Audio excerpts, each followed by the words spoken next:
Hey, what's up, everyone? This is Trent from Course Careers. Today I'm interviewing Robert to talk about his story breaking into tech. The reason you're going to want to watch until the end is he's got a super fascinating story talking about working for a nonprofit, doing fundraising, generating $1 million or so, and then saying, hey, I might be in the wrong industry here. I'm going to go try and get some money for myself here. So we'll let you tell the story, Robert.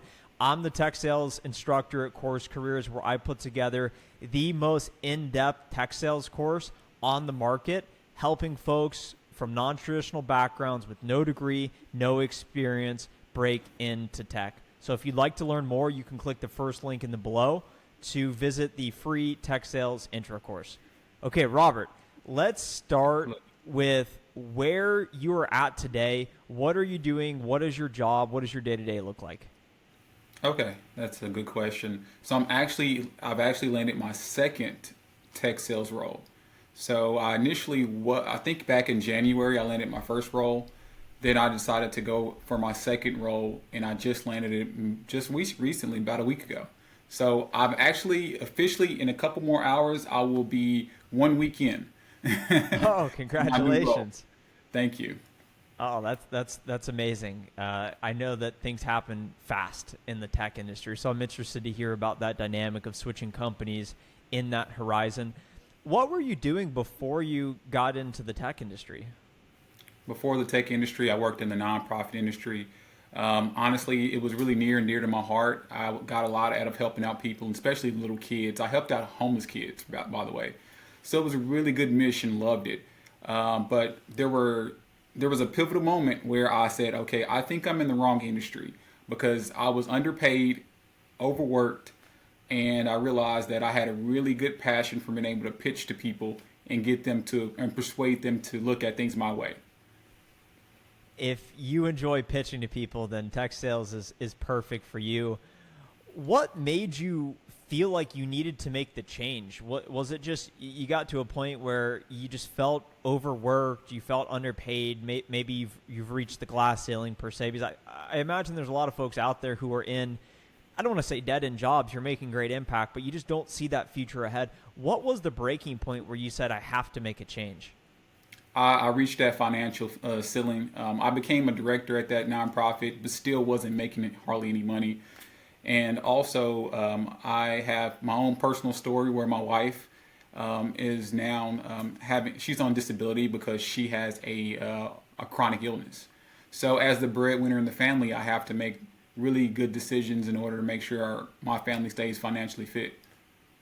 What was it about the tech industry that attracted you to it?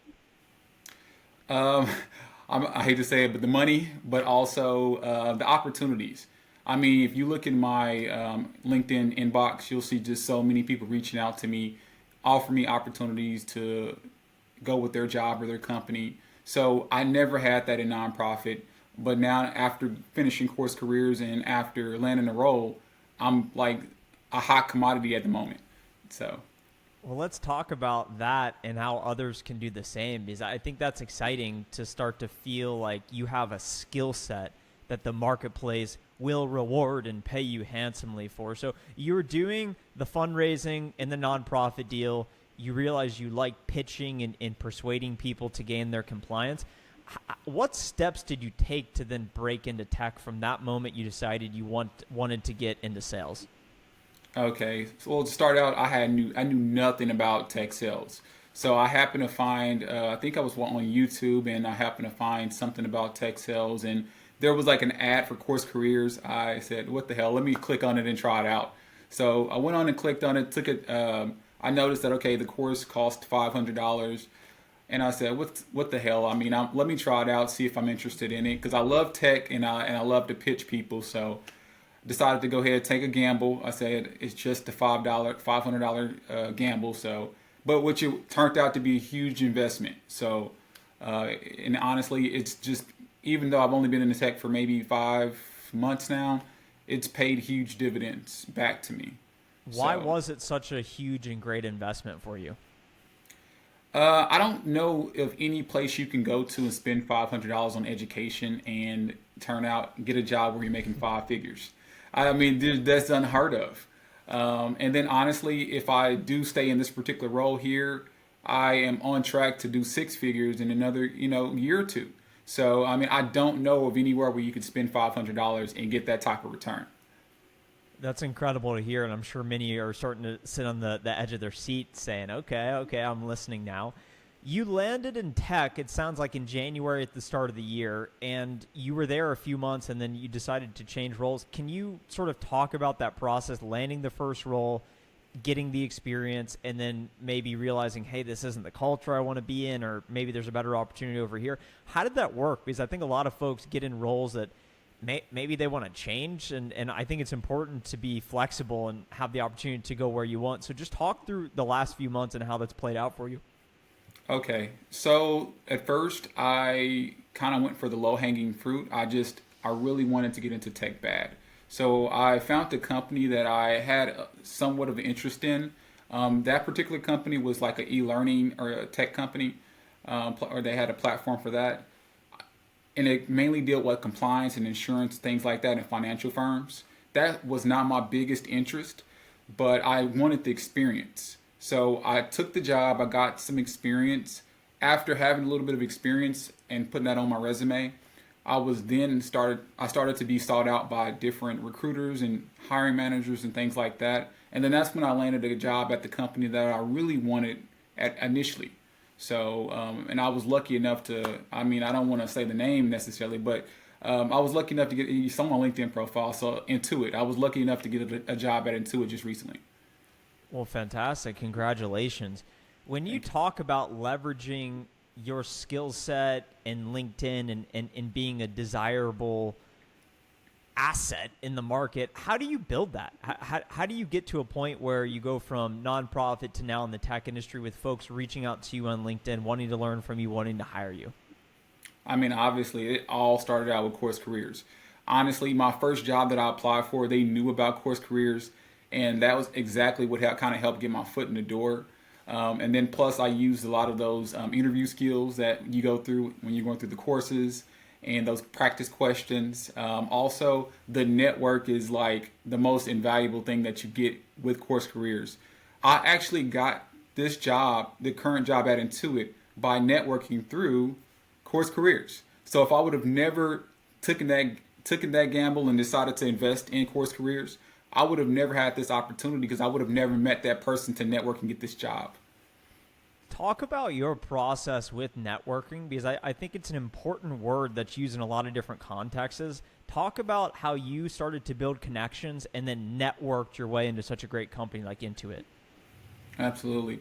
So initially, starting out, I just kind of blindly just accepted people and connected with people on LinkedIn just to get my count up. But eventually, I started being more targeted.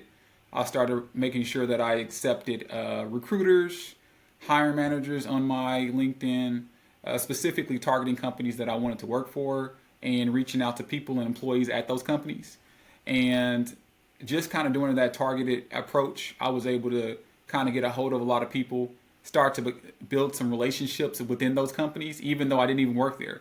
And eventually that's how I was able to land, this role, plus get a couple other interviews that I had before this. What are best practice interview tips? Because it sounds like you were able to learn how to interview and get 2 jobs in a pretty short time horizon. So what are some strategies you used in the interviews to prepare and then ultimately get the job? Absolutely. Well, right now, getting into tech right now is definitely a huge, I don't want to call it a fad, but it's a trend right now. So you have to be able to stand out. So one of the things that I've done to stand out was when I get in the interview and I try my hardest to do really good on the mock call part. When you're doing the mock calls, you have to do something to get their attention. So for me, at the beginning of those calls, I would come up with certain pattern interrupts or things that would catch their attentions. Specifically, for example, hey, this is Robert with company XYZ. Do you have 37 seconds to talk about blah, blah, blah? So I would say things in particular to get their attention, and I'm like, at the end of the mock call, they're like, why did he say 37 seconds? There's little tricks that I would do, and at the end of the interviews, like I always would ask, what did I do wrong, or is there anything that I could work on? I would always do things in order for me to stand out amongst the crowd. What impact did Course Careers have on helping you ultimately find success in the role? Because I think it's important to acknowledge Course Careers provided you with the network and the knowledge to get the jobs. But now that you've been in the career path for a few months now, how is the information translated to the real world? Oh, absolutely. Everything that we did in the course, we use on a day-to-day basis. By example, going through the CRM systems. Also, just doing that research, learning how to find people on LinkedIn, and that whole process from start to finish, you use on a day-to-day basis once you actually land a role. So you have to get really good at it. So that is actually going to be your day-to-day job. Robert, why don't you give us the 15, 30-second pitch? If someone out there is sitting on the edge of their seat still and they're listening, they're saying, wow, well, Robert was able to get a 5-figure job, on track to do 6 figures, got hired at a big company like Intuit. Should they visit the first link in the description below? Why? Yes, no. Absolutely. So here's the deal. Honestly, you have nothing to lose. Definitely take advantage of clicking on that link, starting that journey in and getting into Course Careers. Honestly, you have a lot more to gain than to lose. I'm telling you right now. If I had never taken the opportunity to apply and get with Course Careers, I would never be in the position that I'm in right now. I would still be working that dead-end job in the nonprofit industry. So right now I have so many opportunities, and I would love for other people to have this same opportunity as me. It's truly transformational. Now opportunities day to day to pitch people and try and sell and persuade them and to get them to buy your product, good, or service. And that's an example of what we're trying to do, getting folks to click the first link in the description below so that they can visit the free tech sales intro course. We'll see you guys at Course Careers. Robert, thanks so much for being here today. Thank you, Trent. I appreciate you having me.